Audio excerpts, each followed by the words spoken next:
here. T. Petty, Mike McDaniel, the new coach of the Miami Dolphins, whose dad is black. That Negro. Half a Negro.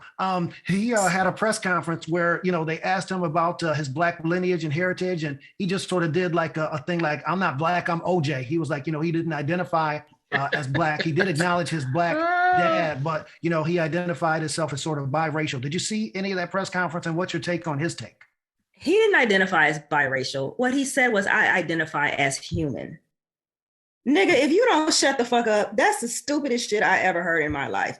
That Negro is another black person who does not want to be black. So if you see who he surrounds himself with, he has a very white, very blonde wife. Like, he could pass if he wanted to, like just looking at him at first blush, which probably he has been sort of skating. Like, I never heard about him in any of the conversations about black NFL coaches. Did you before recently? No, I mean, I knew I knew his name as an assistant with the Denver Broncos. He's been on the come up for some time, but I never saw his face. I was just like, who is this? And so now he gets hired as the head coach of Miami right in the middle of all this controversy about the NFL and black coaches. And now they want to be like, hey, look, we have one. And then he gets up there and says that dumb shit. Like, dude, what the fuck is wrong with you?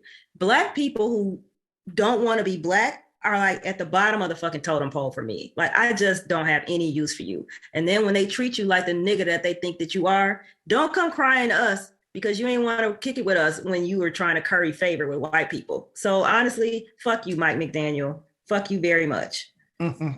Dries, where I come from, if your dad is black, you're black. One drop. White people made that rule, not us. I also am reminded of Ossie Davis's, the late great Ossie Davis's character in Jungle Fever when he said octroons and quatroons.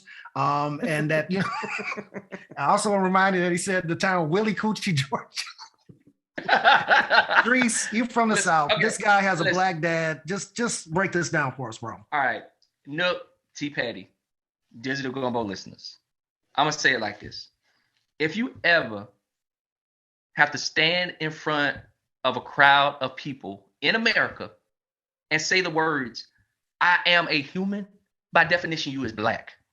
Because if you have to say that, that automatically means that people do not see your humanity. And you have to exclaim that to the crowd. So automatically, you is black from saying that, right?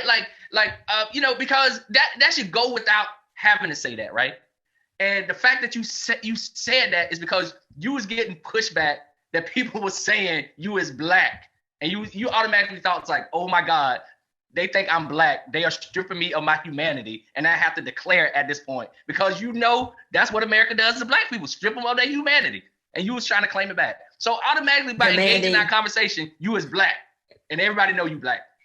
Well, now I just feel like he's just like, he was saying it as a way to say like, don't identify me with these black issues. Like, I'm a human being first. I know, T. Petty, but it don't matter. It don't matter what you think. It don't matter. It don't matter what you think. Because you got to exclaim that people see you as black. I agree. He's annoying. And when this shit don't work out, I don't want to hear him crying. I was mistreated because I was black. I thought you were human. You don't identify as black, right? So fuck you, sir. Y'all know that TV show 2.5 Men? They're going to come out with a sitcom about the black coaches in the NFL and call it 2.5 Brothers. Mike Tomlin, Lovie Smith, and Mike McDaniel.